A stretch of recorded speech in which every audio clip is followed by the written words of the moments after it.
If you're looking to get started selling on Amazon Wholesale and you want to learn how to scale to 12 million a year, then today I'm with Above the Par and we're going to learn their entire journey from the last 4 years, going from 0 to 12 million, and how they plan to double this going forward. If you stay to the end, we're going to learn how they plan to even go to 30 million and the strategy and the steps behind that.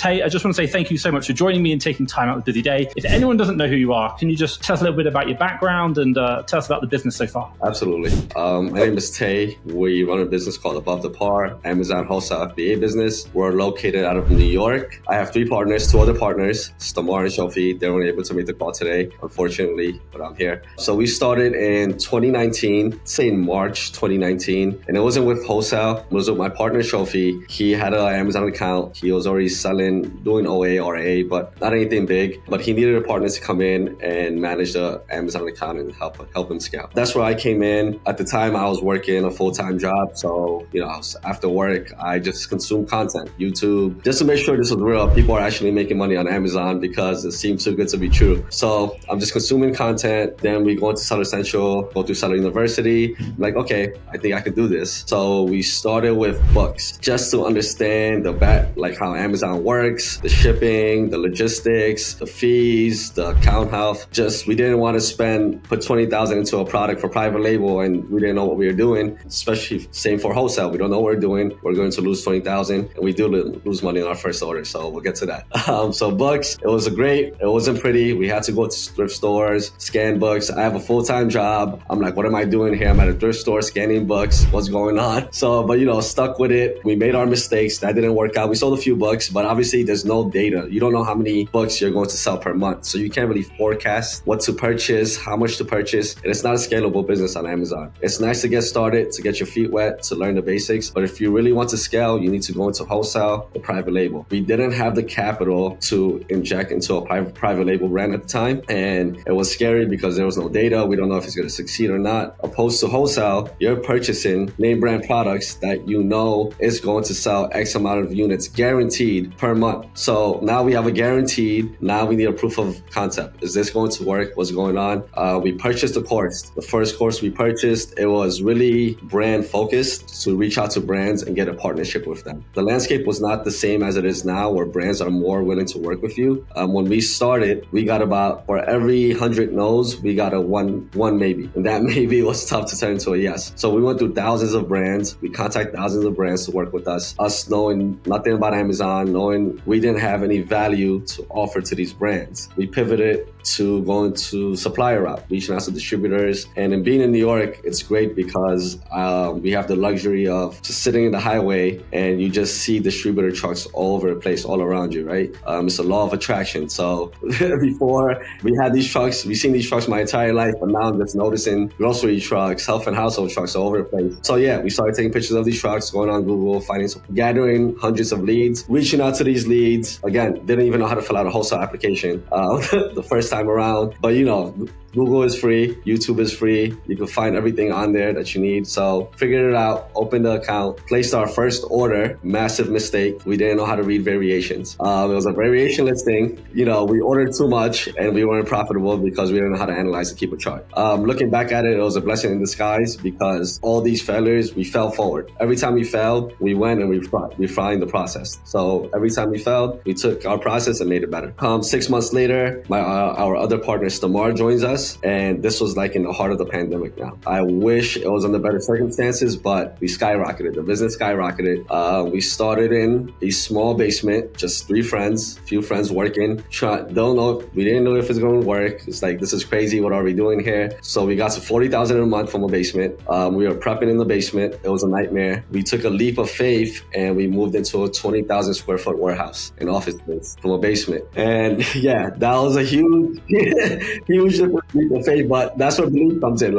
At that point, once you have a proof of concept, all you got to do is just rinse, repeat, and refine your process to have that foundation so you could hold the growth. Now, there is a thing of growing too fast, but I think all the effort, time we put in, learning how to grow a business, that helped us. However, the nightmare situation came when we moved into a warehouse. Now, whoever is thinking about moving into a warehouse, just be careful because that's a whole different monster in business that you have to operate. And it's not as easy as prepping and packing and sending it off to Amazon. There's a whole science behind it, how many steps each person is taking. If you could save 2 steps per day, that's a lot of steps you're saving throughout the year. So all of these things you have to be very calculated with. Inventory management, returns, prioritization. We spent a lot of time in the warehouse when we first got here, which took us away from sourcing and finding new suppliers. But again, that helped us. Now we're probably paying 3 cents in ASIN just to ship out products because our warehouse system is very robust at this point because of all the mistakes we made. But yeah, moved into the warehouse, and that's when we spent all our time working. I'm talking about 14 hours a day. Then we would have a separate room where we would go sleep, wake up. We made a gym at the office, put in a shower in the office. So we would work out, take a shower in the office, get back to work,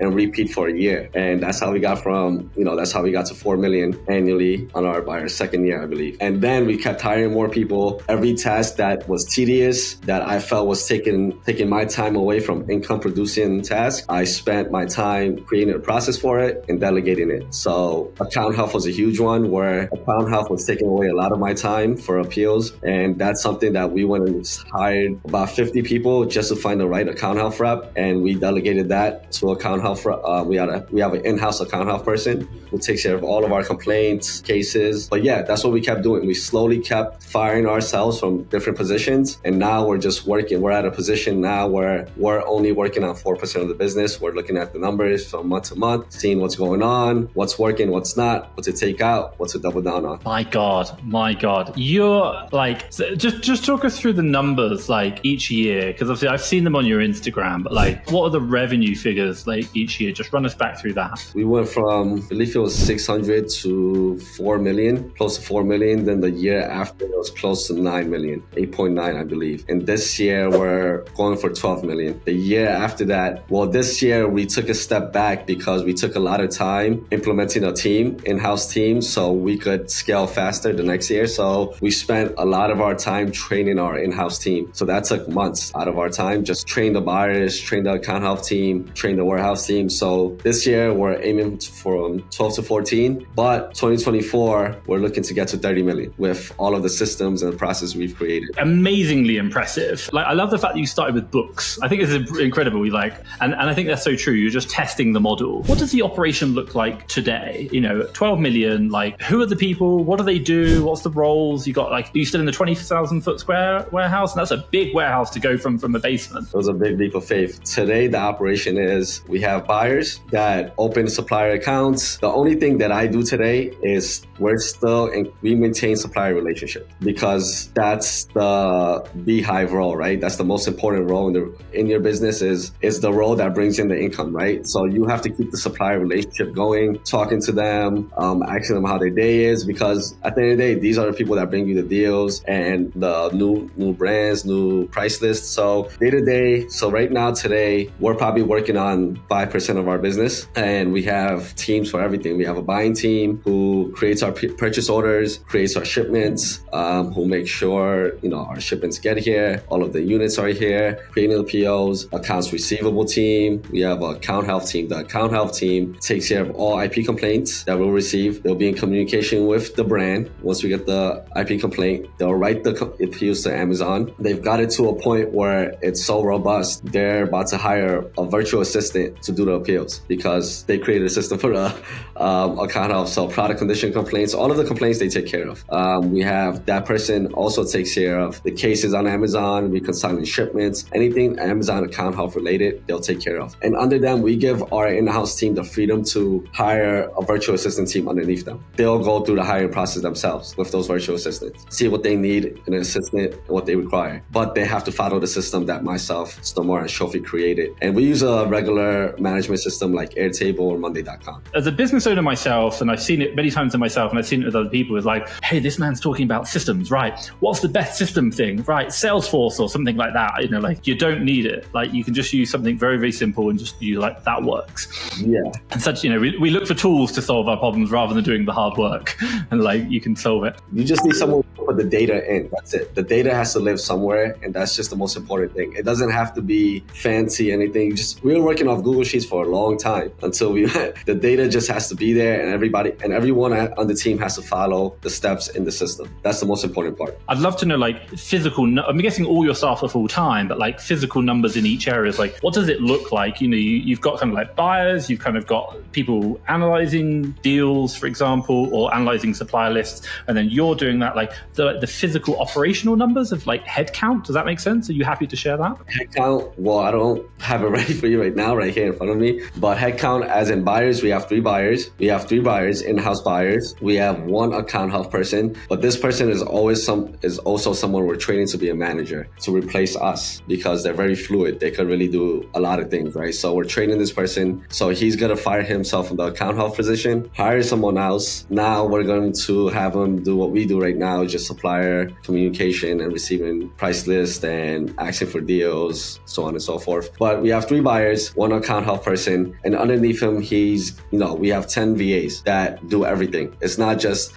these VAs aren't for one department, except for the PPC VA. The PPC VA only takes care of our PPC campaigns. So that's their job. But everyone else, they know how to work every part of the system. So we made sure of that. So everyone was trained in how to do so on Airtable, we'll break it up by, we'll have our PO flow, shipment flow, warehouse flow. So our PO flow is, when we order the PO, the life cycle of the PO to when the supplier approves it to when we receive it. So that's the PO flow. Then we have the shipment flow. Okay, when the shipment gets created, where does it live? How do the buyers know the shipment is closed and they can't add anything else to the shipment? So that's where the shipment lives, the current shipment that we're working on. Warehouse flow is when the shipment arrives, the buyers let the warehouse manager know without communicating with them verbally, just through the management system. This shipment is coming in, this is how many units, and this is coming in this day. Once the warehouse manager receives it, they'll move that card over to let the buyer know this is received, everything in the shipment checks out. If everything doesn't check out, they'll let them know through the management system without verbally communicating with them at all. Then the buyer will go back and reconcile that with the supplier and let the warehouse manager know good to go on the shipment. So this is all happening without anyone talking to each other. So that we wanted to make it like that, where we're saving even a second here, a second there, a second, it all adds up. That's how we train our people. If you look at your revenue figures, 800, 600,000, 4 million and 9 million after that, like you can see that you're building processes and because of them, you're able to continue the rapid rate of growth. Whereas, and I've seen it in my own place, we didn't have good systems. Oh my God, it just started to fail massively. And if anyone's watching this now, like systems are the key. And like, you sound like you're really, really good at it. Can I let's just take one element, we talked a bit off air about it, like sourcing or not sourcing, like deal analysis, looking at like a supplier list, for example. If someone's like right now, like, hey, I want to be building systems, I need processes, and this is an underlying metric of building a big company. Like, how do you approach that? Like, if you want to fire yourself, can you talk us through like how you do that? And if someone's looking to replicate it, what advice would you give for it? Absolutely. And this is from receiving a price list from a supplier, my system to analyzing a price list to creating a purchase order. Absolutely. It depends, right? The size of the price list. So if I'm receiving a price list with multiple brands and thousands of SKUs, it's going to be impossible for me to go through that manually. By the way, I love manual sourcing. I think manual sourcing is the best way to go about it. But obviously we have these tools to help us go through these lists with thousands of SKUs. We have a system for our buyers. And with our systems, we try to make it as simple as possible. Like we have a saying, like a high schooler or internship should come in or a VA and follow that. It's like a 6-step system to create a PO. Now, with this, you got to think about it. With the 6-step system, yes, there are going to be ASINs that fall through the cracks. Absolutely. Maybe 20%. They're not going to catch 20% of those ASINs that you would have caught. I'll let go of those 20% of those ASINs I didn't catch if I have 3 to 4 buyers catching 80% of those ASINs, right? Because that's what's going to happen. So I'll get the price list. Let's just say it's a multi-SKU, large price list. I'll put it through a UPC scraper. This is a big one. I'll put it through a UPC scraper. I'm not looking for profitability at all. I'm looking for ranking, right? I am looking to see if that supplier has good ranking products. I am not looking for profitability. I find the good ranking products. I don't even look at the price they have. I look at the price I need. And I'm like, I need it for this price. This is how much I could order. You could tell a supplier what you're going to order, what you intend to order. It doesn't make a difference until they see a visual, like they actually see a purchase order. I could tell a supplier, I'll put in an $80,000 PO if you give me this. They'll be like, oh, okay, all right. But once you send it to them and they see you're serious about it, like, okay, this guy could really put in an $80,000 order, but he needs it at this price. Majority of the time, they'll work with you, right? And always ask, obviously this is negotiating 101, always ask for more than you need, right? So eventually they'll meet you in the middle. little, but I don't even look at the pricing. I'll look at the ranking. I'll look at the ranking and I'll order it. If the pricing that they gave works out, which is usually never does from my experience, ask for whatever discount you need. I know sometimes a lot of people like to go uniform, straight 30% across the board, straight to 40%. But sometimes, and you want to be generous when you ask for these discounts. You don't want to be unreasonable either, because the suppliers will be like, what is this guy doing? He's asking me for, the product costs $10 and he's asking me for $2. That's why I don't go uniform. I take my time and go one by one. Like, I need 20% of this. I need 10%. I need 15%. So that's why I'm not being unreasonable. And the supplier knows, like, hey, this guy's not just asking for a discount just to ask for it. He's asking because he really needs it, because one of them, he needs 20%. The other one, he needs 10. The other one, he needs 30. So they're more inclined to work with you from my experience when you're doing that and letting them know, like, hey, I need it at this, but I need it at this price. And then you multiply it at the discount price you need it at by the units that you're ordering. So you let them know, like, hey, if you give me the discount, this is how much I can spend on this PO for you. So if they say $100,000 PO, $80,000, $50,000 PO, they're going to give you that discount, even if they say no initially, because they got a visual now. They know you're serious. They're about to spend. That's what I would do with a big list. I know a lot of people like to look at profit. It's easier for them to just make a PO out of that. But if these suppliers really give you the discount that you need, you just got a product they're ordering now every month automatically without even, because you already got the discount. You put the work in, you manually went in there to see what discount you needed, opposed to just going on a UPC scraper and they'll give you the profit and you don't even look at the Keepa chart. You're just like, okay, I need this much, I need that much, I need this much. You gotta get very meticulous with these lists and really dissect them. I know a lot of sellers. I just went to a conference. There's a seller that has the same supplier that I do. It just came up. We figured it out that we have the same supplier. He's putting in $20,000 a month with the supplier a month. We do about the same monthly too. We're putting in $80,000 a month. It's the same list, same discount, same everything. It's just about how you're going about dissecting this list. If you're really putting in effort, try to find these products and these brands, and it takes time, right? So that's what I would do with a big list. Sometimes you'll get a list with just one brand and their products. There's a great tool for wholesale sellers. It's called Smart Scout. I don't know if you heard about it. It's a really great tool made by an Amazon seller called Scott. You could go in there and look at brand analytics. How many products a brand has, how many units each product from that brand is selling, the highest ranking products. I'll take that brand list, I'll go into Smart Scout, plug in the brand name, and I'll look to see which products are in Smart Scout that the brand has, and I'll order those products. Again, I'll ask for a discount and I'll go through it manually. That I won't even put into a UPC scraper. I'll go and I'll make that PO manually, because in this business, a lot of the work is front load. It's always in the beginning, right? So if I'm putting in the time, if I'm putting in 3 hours to make a PO, the first PO, asking for a discount, analyzing these ASINs, the next time I reorder that PO, however many times, 10 times, 14 times, I'm only spending about 10 minutes for those reorders. All your time, you have to put that time in on your first order. We have POs that, the first PO I put in 5 hours to do, just analyzing every ASIN, asking for this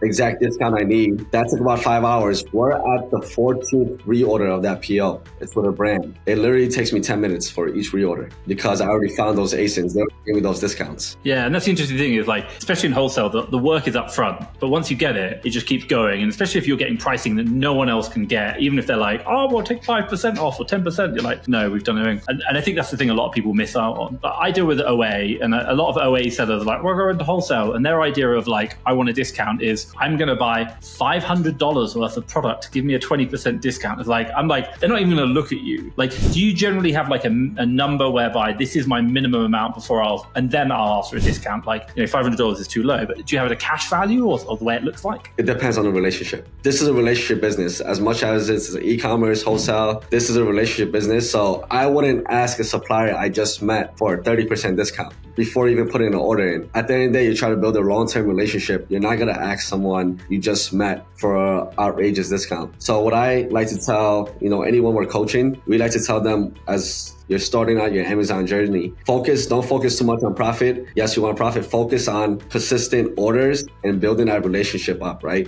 Even if you have to take a lower margin than you expected, a 7%, 8% margin, you're not losing money, but you shouldn't focus on profitability right away. You should focus on building that relationship with that supplier. So now they say, okay, I know this guy, this is his 10th order. He's asking for 20%. I'm going to give him 20%, 30%. You're not going to get that 20, 30% on your first order. So it depends where I am am with that relationship with my supplier. Like there's some suppliers right now where I'll ask for whatever I need. Like if it's 50, I'll ask for 50. And my motto is if you don't ask, the answer is always no, right? So if you don't ask, the answer is always no. So we'll ask for whatever you need. And if you can't do 50, he's like, hey, I could do 40. I'm like, okay, I'll take 40, but I can't take this many units. I'll have to cut it by half. So I'll work with them like that, right? So it depends where I am with that, where I am in the relationship with the supplier. If anyone is getting started in wholesale right now and they're thinking about process is important, but they don't really understand, like what advice would you give them to really start understanding this better and building it out so that they can maybe replicate what you've done?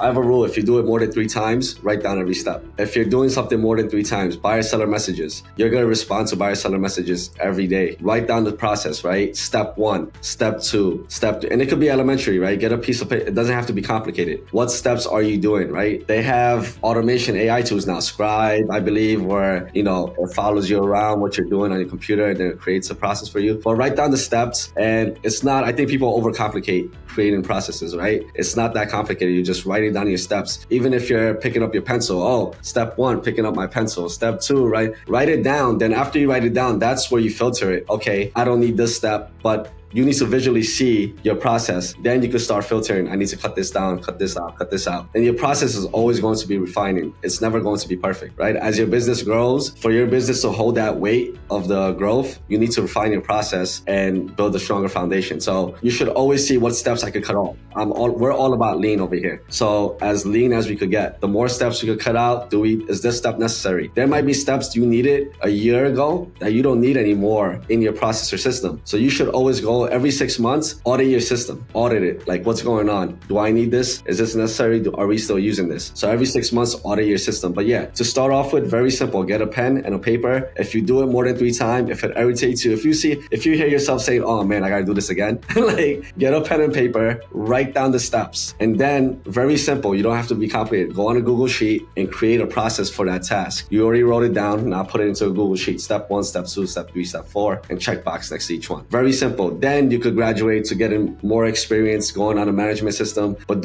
it's not complicated. It's just, you have to put in the work. This is a simple, very simple business model. It's just about putting in the effort. It's an input, output business. I love it. And it's kind of like, again, you want to fire yourself. That's the point. Yeah. You talked about earlier on, you mentioned you had this account health person. I think you mentioned you had like 50 staff or 50 people you went through to get the one good one, and now they're amazing. This is the next step. So you've built a process. Now you're hiring someone to do that process for you. Tell me about that. How does that work when you're looking to fire yourself? This is something we learned recently from our coaching with Bedros. It's very important who you let on the bus, right? It's important who you hire and it goes through a rigorous interview process, right? If you need 4 interviews to hire that person, it's just like, okay, if you're going to invest whatever you're going to pay that salary to that person, 70,000, 100,000, and you're looking to invest 100,000 somewhere, you're going to do your research, right? Very thorough research before you invest 100,000 somewhere. Why wouldn't you do that same research and that rigorous approach when you're hiring someone? Because you're going to pay them 80,000. You're investing 80, 100, whatever you're going to pay them yearly salary. That's coming out of your pocket. So we have a very rigorous interview process where we go through multiple interviews, because once you let the wrong person on the bus, and they kill the culture. Once the company culture is killed, it's going to be very hard to grow, right? I think they have a statistic where if you have the wrong person sitting next to the right teammate, their productivity goes down by 15%. But if you have the right person sitting next to the right teammate, their productivity goes by 30%. So that's a huge difference, right? So, but yeah, we look to, usually when I get annoyed with a task, like, hey, I have to do this again, this is annoying, that's usually when I delegate it. So I don't know if that's a key indicator when you should delegate things, but usually when I get annoyed and it gets repetitive, that's when I delegate it. And that's when I know. So you could use that if you want, but that's usually when I delegate.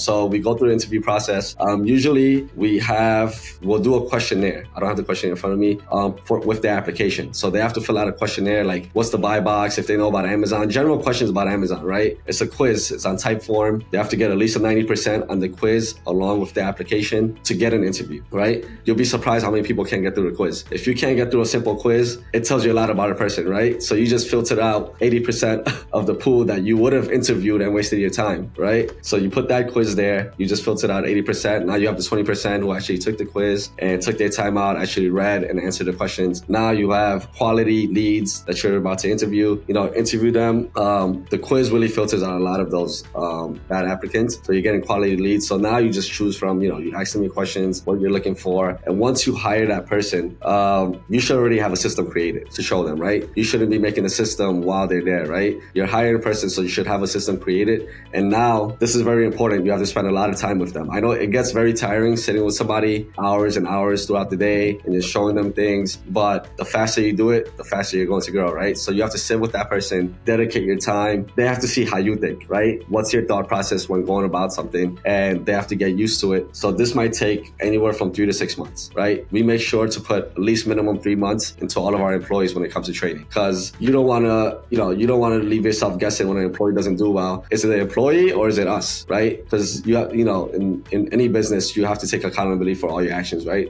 We have a saying: anything that happens in your life is your fault. It's no one else's fault. If you have a bad employee, it's because you hired that bad employee. So make sure you put the right person on the bus, and 3 months minimum training, a couple hours a day. And, that's how we go about training our people. And then, let's just say for the account health person, when they did appeals, I'll review. I had a rule: 10 appeals have to be perfect before I don't even look at any more appeals. So there has to be 10 appeals that I don't even have any critique on, okay, perfect. So once you get to that 10, and if you don't get to that 10, I'll reset it. So if you get to 5 and you made a mistake on the 5th one, it resets back to 1 until you get to 10, right? So that's how you know that person is good, they're qualified, they're not going to make any mistakes, because you make a mistake on an appeal, it go really bad. So you get to 10, now I trust them, to send in these appeals without me even looking at it. So that's where we are right now. So even with purchase orders, when we hired our buyers, they had to get to 10 POs without me even criticizing one ASIN. Why'd you do this? Why'd you do that? What was your thought process behind that? And they got to 10 POs without me making an error. And now they can submit POs without me even looking at it. If it's a huge PO, I might go in and take a few looks, like what's going on here. But other than that, they're pretty straightforward and they're good to go. I just want to take a quick moment out of the interview to talk about hiring team members and scaling. Now, once you've built the process, exactly as Tay talked about, I think it's really important to think about hiring the right people. Now, if you are interested, Fast Track FBA VA Academy, we have a service whereby we have found, trained, and hired over 750 virtual assistants for other Amazon sellers just like you. But we also bundle that in with 12 weeks of unlimited replacements. If you get a virtual assistant that you're not happy with, perhaps maybe their training isn't where you want them to, or maybe you're just not connecting, you can get a replacement for that VA because we reset that clock again to get another 12 weeks. This gives you the opportunity to keep replacing the VAs to make sure that you are just finding the one which works for you, who is delivering the results that you're looking for, and obviously helping you to scale your business. So we support you as well with 12 weeks of aftercare support, one-to-one with my team, but also as well with your VA as well. Any problems, you can message my team and they will do additional training. We also have guides, help books, workbooks to support you and how to scale, incentivize, and do everything that you need to do to manage your VA, plus a private Facebook community, which is going to support you in getting your questions answered. And in addition to that, 2 weekly support calls where you can drop in with my team and have your questions answered. They're going to really help you out. Have a look at the link down below. Check out the Fast Track FBA VA Academy. Back to the interview. So we've talked about processes, we've talked about hiring and replacing them. The final bit I want to talk about before we move on to where you're going in the future, capital. This is a big part of wholesale. Tell me about that. Like, how do you, my God, you went from 8 or 600,000 to 4 million. That's incredible. How do you get the financing to do this? And how did you get creative with it? Because that's incredible. Yeah, absolutely. That's always going to be a problem once you get to that 7-figure, 8-figure range, where you're always going to have too many products and not enough capital, right? Initially is okay, you have to get suppliers. Then you're going to have too much capital and not enough products. Then a good problem you're going to have too many products and not enough capital. Till this day, we still have that problem, right? Initially, we had to get creative because our business was under 2 years. We couldn't get an SBA loan. A bank wouldn't give us a loan. Amazon loan didn't come in yet at all. So we had to get really creative. We went and created sort of like an index pool with investors. We've pooled all the products that we have together instead of them dedicating one single ASIN to them. We don't want to do automation stores because we don't believe in that. So everybody was invested in all the products across the board, and we gave them a percentage, right? And we will tag their product. And if you will spend investor money to purchase a certain product, we will tag that product to that investor. So that's how we would do it. We raised quite a bit of capital like that. with family and friends. I think it's about 30 or 40 people that invested with us. So that was great. That was a blessing that a lot of people believed in us, when we first started. So that really helped us get to that, the 600 to 4 million range within a year, then 4 to 9 within the next year. Then the Amazon loans started coming in. Now, I know a lot of people have an issue with the Amazon loans because of high interest rate, but, it's going to help you grow at the end of the day, right? Would you want, 10% of $200,000 or do you want 20% of $10,000, right? So I'll take the 10% of $200,000 that Amazon loan is going to help me grow. So if you can't get capital and Amazon offers you a loan, I think Amazon offered us, first time around was $800,000. Then the second time around was about 1.8 million they offered us. So that really helped us take it to the next level, not only with products and equipment, but we optimized our entire warehouse where we went from prepping 500 to 600 units a day to 1,000 to 2,000 units a day because we got equipment, shrink tunnels. We invested in like printers to print out faster. But yeah, that really helped us too. And optimizing the warehouse was huge for us because we were really slow. We always had units left behind in every shipment. So hired a few people, got new equipment, got new printers, extra printers, and now we're rolling on that end. So yeah, capital is a huge problem. Try not to take out any profits the first year. We didn't do that. I know it's hard. Everyone has to make a living, but try to reinvest as much as you can. Leverage business cards. I think we released a YouTube video, if you go to our YouTube channel, how to get funding from Amazon. We mentioned some cards you could use, the Plum card, American Express, as a 60 days to pay it back, which is a great card, especially for Amazon sellers. I know Amazon sellers say net 30, net 30, net 30. Net 30 doesn't work because you have to get the shipment, you have to prep the shipment. By the time it gets to Amazon, you're on week 3 of that net 30, so you're not going to be able to pay it back on time, right? So that net 60 really helps. So the net 30 thing kills me because you never been able to pay the net 30 back on time because of the whole processing. So net 60 helps. But yeah, reinvest, leverage credit cards. Don't make bad buying decisions. And what I mean by that is don't take with your emotions, right? There's enough tools out there for Amazon sellers to make really great buying decisions, right? You can forecast anything. All you need is Keepa and something that tells you monthly sales for that ASIN. It could be AMZ Scout. Keepa is the most important tool out there for Amazon sellers, especially for wholesale sellers. If you learn how to analyze a Keepa chart, you're not going to make any bad buying decisions. It's going to be very rare that you make very bad buying decisions. Once we started really looking into Keepa and started practicing and learning, we haven't really lost money on any products that we purchased, unless it'll go out, unless Amazon takes the listing down or it gets gated, but really not because of any pricing related. You mentioned like developing your knowledge is the most important part. That's so key. Coming back to Warren Buffett is like rule 1, don't lose money. Rule 2, remember rule 1, and I think that's so important. Same in our game because we're making educated guesses. You talked about loans. I have right now in Mexico, I have a Mexican friend who's an Amazon wholesaler here. He does like 2.5 million a year, and I was talking to him about loans, and he was like, his average loan value or loan interest in Mexico is 22%. He's even taken loans up to 40% because it's like the interest rate here is so high, which is like incredible. So obviously, if you think about the US is hard, it's not. It's amazing in comparison to a lot of other countries where when they try and get financing, it's difficult. Well, I'll just say with Amazon, the money's in your account in 48 hours. You don't have to go through any rigorous process, application process. It's in your account, ready to spend, right? But just another thing with loans, if you could get a line of credit, that's the best loan you could get, because if you get an Amazon loan, you have all this money collecting interest. So you might make bad buying decisions because you want to get that money out the door right away because you're collecting interest on it if it's sitting in the bank. With the line of credit, you're only collecting interest on what you take out. So if you could get a line of credit, that's preferable over everything else. 100%, I agree. I literally had a conversation with someone about that today. Question for you. You talked about it at the very beginning. You are on the road to 30 million. That's absolutely huge. Tell me about the plans for that. What are you doing? What kind of advice can you share for people looking to copy you, do it? It's incredible. Tell me about the journey, what's coming up over the next year. Yeah, absolutely. For 2024, that's what we're aiming for, 30 million. Some of the things we optimize to reach that level is obviously our in-house buying team. That's the most important team because they're bringing in the revenue. They're ordering the products. So we train them rigorously for about 6 months to the point where, myself and Stamar probably put it in, 5 POs a week at most, maybe 10 on a good week. week, but now we could put in 20 to 30 POs a week because we're leveraging our buyers' time, right? We train them. First we started off with probably 20 steps to create a PO. We refined that system. Now we're at 6 steps. Very simple to create a purchase order, right? Where anyone could come in, we could hire anyone, and they could learn the system in 4 weeks. That's how we wanted to do it, where a buyer could come in and they could learn the system in 4 weeks, right? And then the warehouse, we got more warehouse staff, so we could prep more. We have 2 stations now. Before in 2023, 2022, we had 1 station. Now we have 2 stations, so double the capacity. We could get full truckloads into the truck now with multiple pallets. Other than that, just those 2 things alone, just getting the buying team and the warehouse team optimized will help you double your profit and your revenue. And most importantly, network.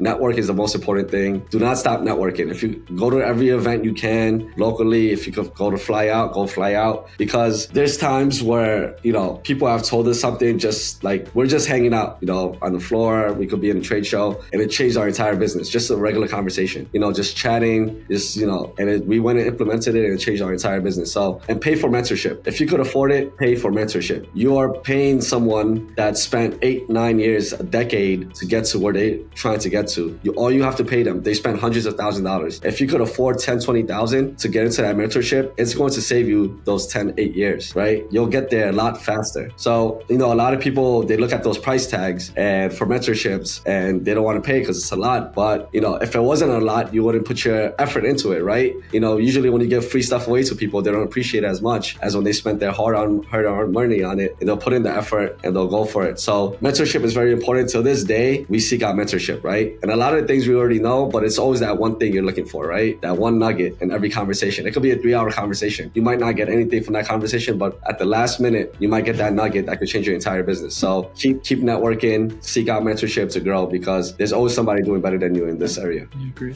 I love it. I think Alex Hormozy talked about it. He was like, you are going to pay with time or money, and you generally pay with the one you value the least. And most people will pay with their time, so they will go make the 8 years worth of mistakes. And a lot of people who are a bit smarter will just pay the $20,000 to save the 8 years, because you're like, it works out better.